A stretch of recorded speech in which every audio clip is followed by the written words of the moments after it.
말씀이 있는 교회, 그 말씀 전하는 교회, 말씀대로 살아가는 교회, 말씀의 빛 교회.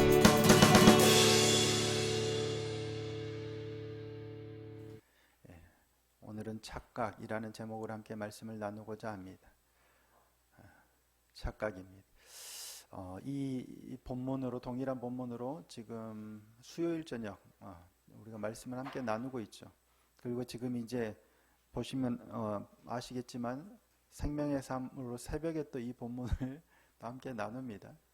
계속해서 사무엘상인데 같은 본문이 이제 겹쳐지겠지만, 제가 지난 21년이었던 것 같은데, 재작년 10월 달인가 이 본문으로 착한 안도감이라는 제목으로 말씀을 전했던 기록이 있더라고요.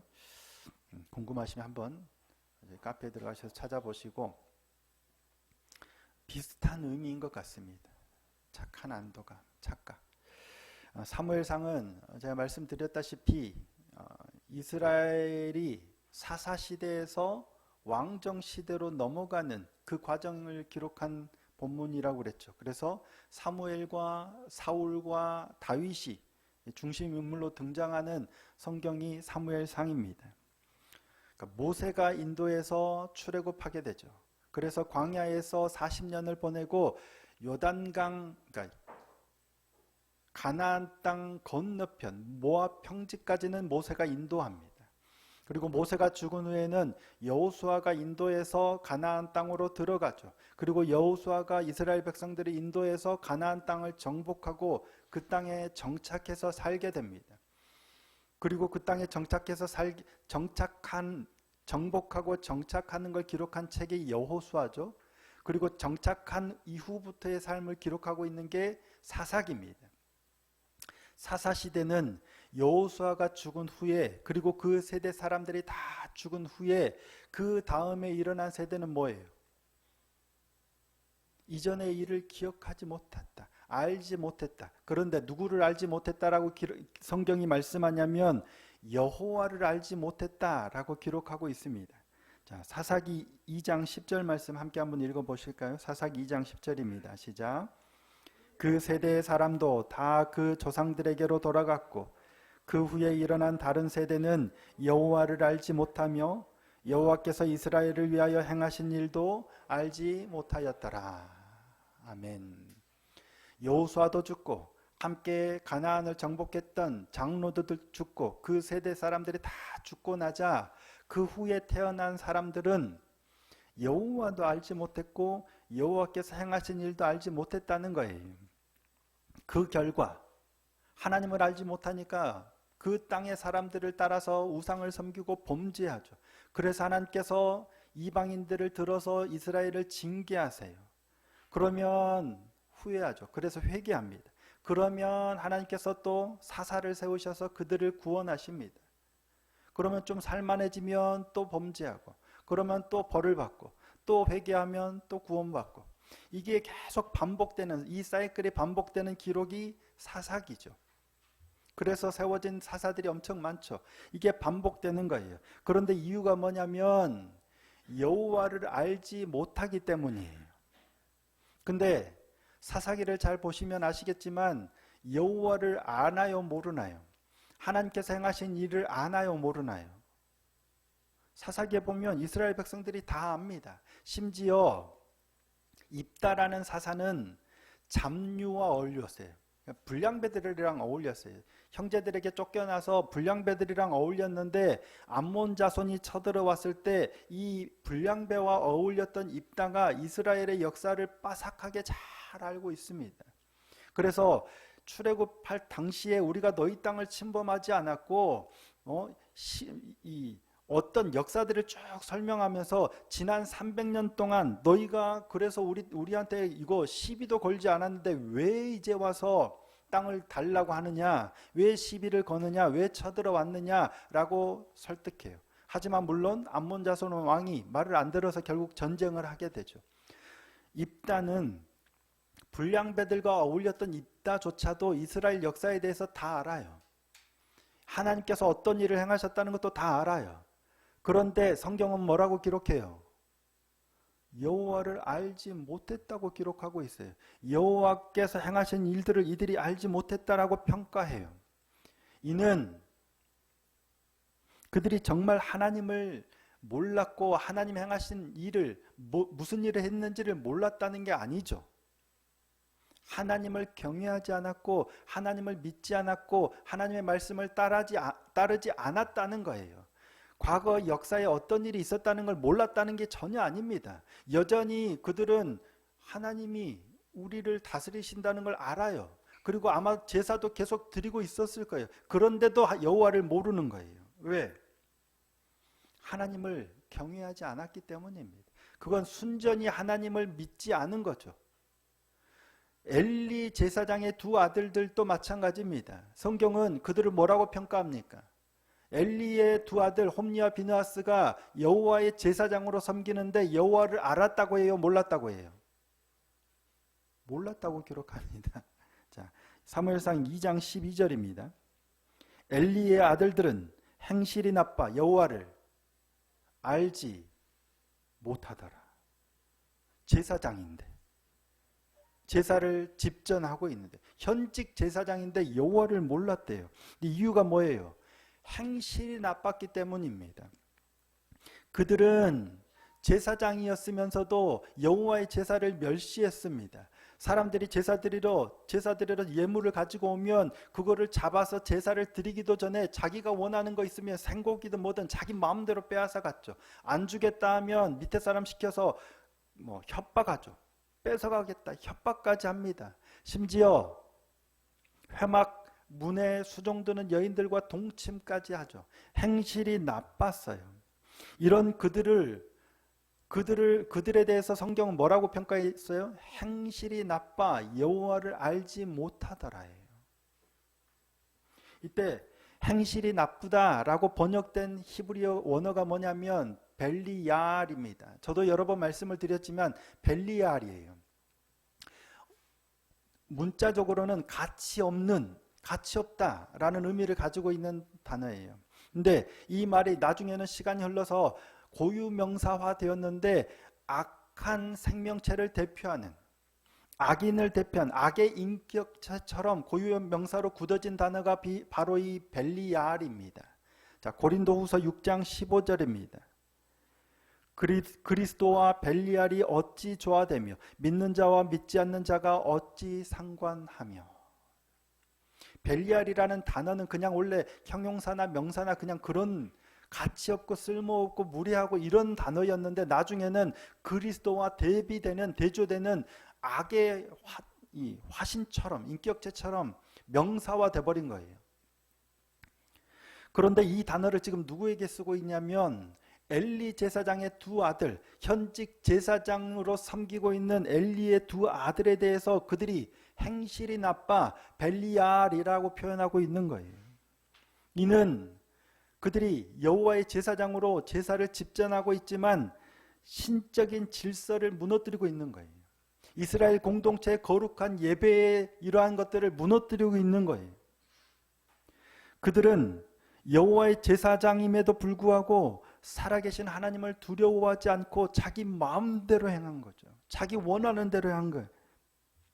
그래서 그들의 이러한 모든 행동들이 근본적으로는 하나님과 밀접한 연관성이 있음을 암시하기 위해서 이 단어를 쓴 겁니다. 근데 놀랍게도 이 벨리야알이라는 단어는 지금 2장에 쓰였죠. 이 단어가 언제 쓰였냐면 바로 앞에 1장에서 한나가 자신을 변호할 때 이 단어가 또 한번 쓰였습니다.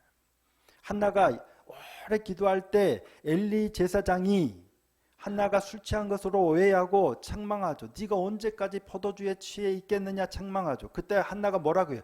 아닙니다. 제가 취한 게 아니라 너무 마음이 상해서 하나님께 지금 기도하고 있다라고 할 때 뭐라고 표현했어요? 내 주여 나를 악한 여자로 보지 마옵소서라고 했죠. 이때 악한 여자로 번역된 단어가 바로 이 벨리알입니다. 성경은 벨리야알이라는 단어를 일부러 반복해서 사용하고 있는 거예요.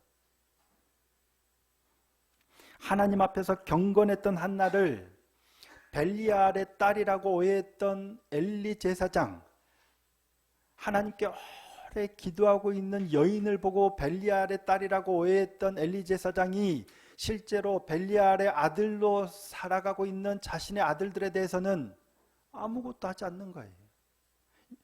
그런 영적 무지를 드러내기 위해서 아마 이 단어를 사용하고 있지 않나 싶습니다. 그들은 거룩한 여호와의 제사장으로 섬기고 있었지만 여호와의 제사장으로서의 권한을 마음껏 남용하며 정작 자신들은 여호와 하나님을 알지 못하는 겁니다. 그렇다면 그들은 자신들이 여호와를 알지 못한다는 사실을 알았을까요? 몰랐을까요? 엘리의 두 아들은 자신들이 제사장으로 섬기고 있으면서 여호와를 자기가 안다고 생각했을까요? 모른다고 생각했을까요? 아마도 그들은 자신들이 여호와를 알지 못한다고는 전혀 생각하지 않았을 것 같습니다. 누구보다 자신들은 믿음이 있다, 구원의 확신을 가지고 있지 않았을까 싶어요. 왜? 제사장이니까요. 제사장으로 지금도 하나님을 제사하고 있으니까요. 지극히 높으신 여호와의 택하신 백성이 이스라엘이잖아요. 그들 중에서도 또 특별히 구별되어 제사장으로 섬기고 있는 사람들이니까. 그러니까 자신들은 그런 짓을 하고 있음에도 불구하고 자신이 여호와를 알지 못한다고는 꿈에도 생각하지 않았을 것 같아요. 하나님을 잘 섬기고 있다 생각했을지도 모르겠습니다. 근데 이 뭐예요? 착각이죠. 절대적인 착각입니다. 성경은 그들에 대해서 명확하게 여호와를 알지 못하더라라고 기록하고 있습니다. 그런 그들의 착각이 이어지니까 결국 죽음에 이르게 되죠. 이스라엘과 블레셋 사이에 전쟁이 일어났습니다. 이스라엘은 에벤에셀의 진을 치고 블레셋은 아벡의 진을 칩니다.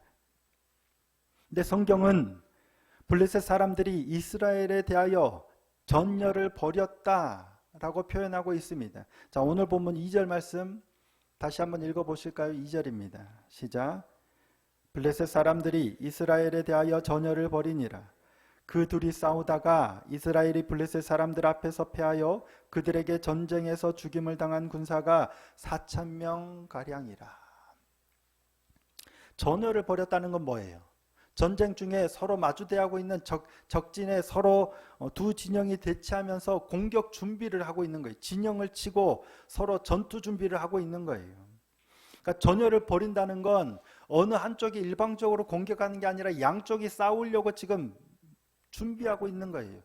그러니까 이스라엘은 에벤에셀의 진을 쳤고 블레셋은 아벡의 진을 쳤어요. 싸우려고 전열을 벌였어요. 그러니까 굳이 블레셋이 이스라엘에 대해서 전열을 벌였다라는 말을 기록할 필요가 없습니다, 사실.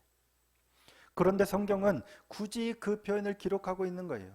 이스라엘은 블레셋에 대하여라고 하지 않아요. 블레셋 사람들이 이스라엘에 대하여 전열을 벌이고 있다라고 기록해요. 왜 그랬을까요? 아마도 전쟁에 있어서 블레셋이 더 적극적이었거나 아니면 블레셋이 더 전력상 우위에 있었기 때문이에요. 전쟁을 벌이기는 하지만 이스라엘은 별로 하고 싶지 않아요. 왜? 질 것 같으니까. 블레셋은 우리가 당연히 이기니까 지금 더 전쟁을 적극적으로 하려고, 그게 전열을 벌이고 있다라고 표현한 이유가 아닌가 싶어요. 누가 우세해요? 네, 전력상 누가 봐도 블레셋이 우세해요. 성경도 지금 그렇게 기록해요. 블레셋이 우세한 걸로 지금 전장을 묘사하고 있는 거예요. 그래서 막상 전쟁이 붙었어요. 싸웠어요. 누가 이겨요? 블레셋이 이깁니다. 이스라엘이 패하고 이스라엘 사람 4,000명가량이 그 전쟁에서 지금 죽임을 당해요. 당연한 그 결과죠. 블레셋이 더 강하니까요. 근데 전쟁에서 패하고 무려 4,000명이나 죽임을 당하고 이스라엘이 진영으로 돌아왔는데 장로들이 뭐라고 합니까? 여호와께서 어찌하여 우리로 하여금 패하게 하셨느냐? 그 말은 뭐예요? 자기들이 질 거라는 걸 알았어요? 몰랐어요? 몰랐다는 얘기, 생각도 안 했다는 얘기예요. 우리는 전쟁을 하면 질 거라고는 생각도 안 했다는 일. 여호와께서 어찌하여 우리로 하여금 블레셋 사람에게 패하게 하셨는가? 자, 3절입니다. 3절 다시 한 번만 읽어보실까요? 자, 시작. 백성이 진영으로 돌아오매 이스라엘 장로들이 이르되 여호와께서 어찌하여 우리에게 오늘 블레셋 사람들 앞에 패하게 하셨는고?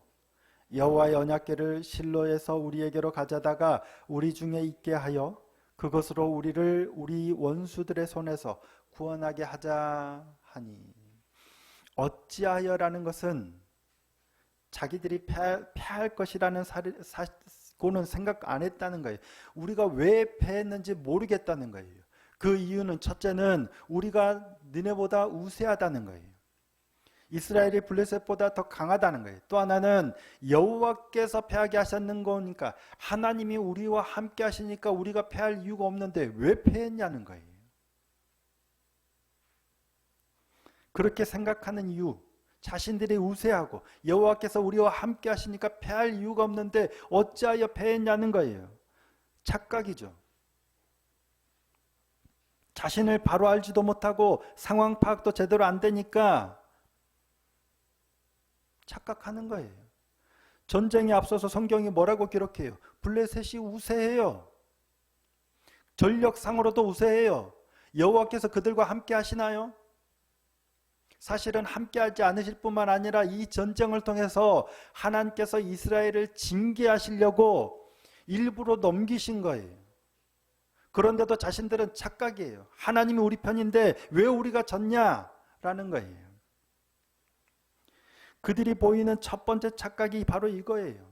당연히 이길 거다고, 당연히 하나님이 우리 편이라고, 우리는 잘못한 게 없다고. 이게 첫 번째 착각입니다. 두 번째는 어찌하여 하나님께서 오늘 우리가 패하게 하셨는가 의문이 들었을 때 어떻게 해야 됩니까? 네, 하나님께 물어야죠. 근데 답을 바로 얻습니다. 3절 다시 한번 보시겠습니까? 어찌하여 우리에게 오늘 블레셋 사람들 앞에 패하게 하셨는고? 라고 생각하니까 뭐예요? 여호와의, 그들이 내놓은 답이에요. 여호와의 언약궤를 실로에서 우리에게로 가져다가 우리 중에 있게 하여 그것으로 우리를 우리 원수들의 손에서 구원하게 하자 하니.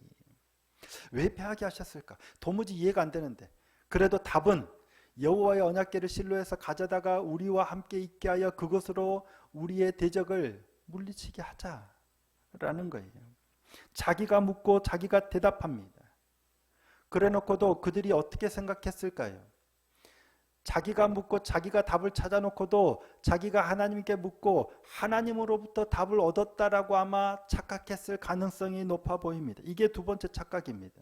분명 하나님께서 대답, 야, 왜 패했냐고? 내가 너희와 함께 하지 않았기 때문이야. 언약궤를 가져다 놔. 그러면 내가 너희와 함께 할 테니까 이길 거야. 그들은 하나님께 묻지도 않았잖아요. 하나님이 이 답을 주시지도 않았어요. 그런데 자기가 묻고 자기가 하나님의 답을 응답을 얻었다라고 착각을 하는 겁니다. 이게 두 번째 착각입니다. 그러니까 그러면 이럴 때 우리가 어떤 착각을 하게 되냐면 내가 신앙이 좋다 여기는 거예요. 나는 하나님의 법대로 하나님을 의지했고 말씀을 따라간다라고 착각하니까 내가 신앙이 좋다라고 착각을 해요. 근데 착각이죠. 그랬다가 결과가 안 좋으면 어떻게 생각하나요? 분명 내가 하나님께 물었고 하나님도 응답을 하셨는데 왜죠? 왜 실패해? 하나님이 어떻게 이러실 수 있어? 그러면 하나님을 원망하고 불평하고 그렇게 가게 되는 거죠. 우리가 하나님이 내게 어떻게 이러실 수 있어 원망하는 많은 경우 이러지 않을까? 하나님이 말씀하신 길이 아니에요. 내가 묻고 내가 스스로 답해놓고도 아 이게 하나님의 답이구나 라고 착각해놓고 그래놓고도 그대로 안 되니까 하나님께서 나를 속이셨다고, 하나님께서 어떻게 내게 이러실 수 있냐라고 할 수 있는 착각 중에 하나죠. 또 하나의 착각이 있습니다. 여호와의 언약궤를 실로에서 우리에게로 가져다가 우리 중에 있게 하여 뭐라고 얘기합니까? 그것으로 우리를 우리 원수들의 손에서 구원하게 하자. 그것으로 누가 구원하는 거예요? 하나님께서 구원하시나요? 그것이 구원하나요? 하나님의 언약궤가 하나님의 임재의 상징입니다. 시은좌라고 하나님께서 그곳에 임하셔서 이스라엘 백성과 대화하고 은혜를 베풀고 죄를 속하는 굉장히 은혜로운 여호와의 임재의 장소를 상징하긴 합니다. 하지만 그것이 가치 있고 그것이 소중하고 그것이 영광스러운 이유는 하나님이 임재하시기 때문이지 그것 자체가 아니에요. 그런데 그게 소중한 것처럼 지금 말하고 있는 거잖아요. 그 자체가 존귀하거나 능력이 있는 것처럼 얘기하잖아요. 그것으로 해요. 그것이 구원하지 못해요. 그런데 그들은 그것으로 우리를 구원하게 하자 말하고 있어요. 언약궤만 오면 승리할 것처럼. 뭐라고 말해야 됩니까? 그래요. 실로에 있는 하나님의 언약궤를 우리에게로 가지고 와서 그것으로가 아니라 하나님께서 우리를 구원하시게 하자라고 했다면 달라졌을 거예요. 근데 전혀 다른 겁니다. 우리가 너무 흔히 범하는 실수 중에 하나가 이거죠. 착각 중에 하나가 이거죠.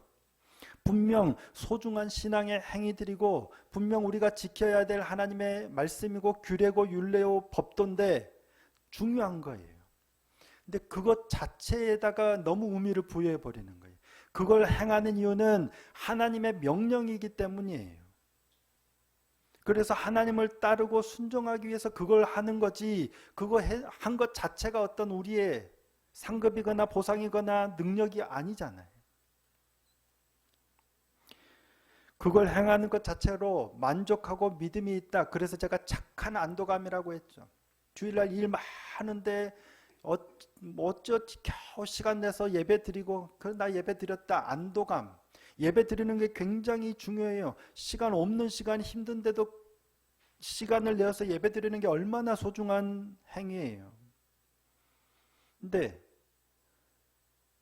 그 의미는 잊어버리고 그냥 나 예배 드렸다는 안도감으로 만족하면 안 된다는 얘기예요. 예배를 드렸을 때 하나님을 만나고 경험하고 하나님의 음성을 들어야죠. 그들은 그것을 가져왔으니까 그것으로 우리를 구원하게 하자. 그래서 그것이 왔어요. 하나님의 임재의 상징인 언약궤가 왔어요. 전쟁에서 승리할 걸로 확신합니다. 자기들만 확신한 게 아니라 적군인 블레셋도 두려웠답니다. 왜 저 함성이 뭐지? 이스라엘 진영에 하나님의 언약궤가 신이 왔다고. 그들은 하나님의 언약궤가 왔다 안 합니다. 저들을 애굽에서 구원한 인도에는 신들이 왔다라고 해요. 오히려 블레셋 사람들은 언약궤가 아니라 그 의미인 하나님, 신을 바라보는데 이스라엘 백성들은 그러지 않아요. 결국 확신하고 전쟁에 임하지만 전쟁은 패하고 하나님의 언약궤는 빼앗기고 홈리와 비누아스는 죽임을 당하고 착각에서 비롯된 처참한 결과들입니다. 우리가 특별히 주의해야 될, 두려워해야 될 말씀이 바로 이 부분이 아닐까 싶습니다. 착각하면 안 됩니다. 주일 예배하고 기도도 시간 내서 하고 말씀도 성경도 오래 너무 잘하고 계시는데 많이 잘 읽으시고 필사도 하고 묵상도 하고 여러 가지 신앙적인 행위들 너무 소중한 것들은 잘하는데 그냥 그 행위 자체에만 머무르면 안 되는 거예요. 그 행위가 가지고 있는 의미를 잃어버리면 안 되겠죠. 그 행위 자체가 우리의 신앙을 보증하거나 우리의 믿음을 자라게 해주지 않는다는 사실을 기억해야 합니다. 제사장이 되어야 한다거나 뭔가를 많이 해야 한다는 것도 아니지만 뭔가를 많이 한다고 해서 믿음이 좋고 잘하고 있다는 생각도 조심해야 합니다. 내 믿음이 바른 믿음인가 너무 지나치게 염려하고 두려워할 필요도 없습니다. 반드시 우리는 구원의 확신을 가질 필요도 있어요. 하지만 동시에 두려운 마음으로 선 줄로 알거든 넘어질까 조심하라 말씀한 것처럼 늘 나의 믿음의 걸음이 어떠한지를 돌아봐야 하는 거예요. 그 작업이 바로 말씀을 묵상하는 작업입니다. 매일 말씀 앞에서 묵상하라 말씀을 드리는 이유가 뭐냐면 바로 이것 때문입니다. 나의 연약함을 돌아보면 그게 망하는 게 아니라 오히려 더욱더 견고하게 믿음 위에 세워가는 길이기 때문입니다. 매일 말씀 앞에서 나의 신앙의 모습이 어떠한지, 내가 지금 어떠한 상태인지, 특히 우리는 죄인이기 때문에 연약한 게 당연합니다. 나의 연약함을 돌아보며 주님의 긍휼하심을 구하고, 그럼에도 불구하고 여전히 사랑하시는 주님의 그 따스한 사랑을 맛보고 누리는 인생이 되기를 소원하고 축복합니다. 그렇게 말씀으로 나의 심령과 나의 삶의 걸음을 늘 비춤으로 두려움이 아니라 하나님으로부터 임하는 놀라운 따뜻한 사랑과 은혜를 누려가는 그러한 복된 인생이 될 수 있기를 예수님의 이름으로 축복합니다.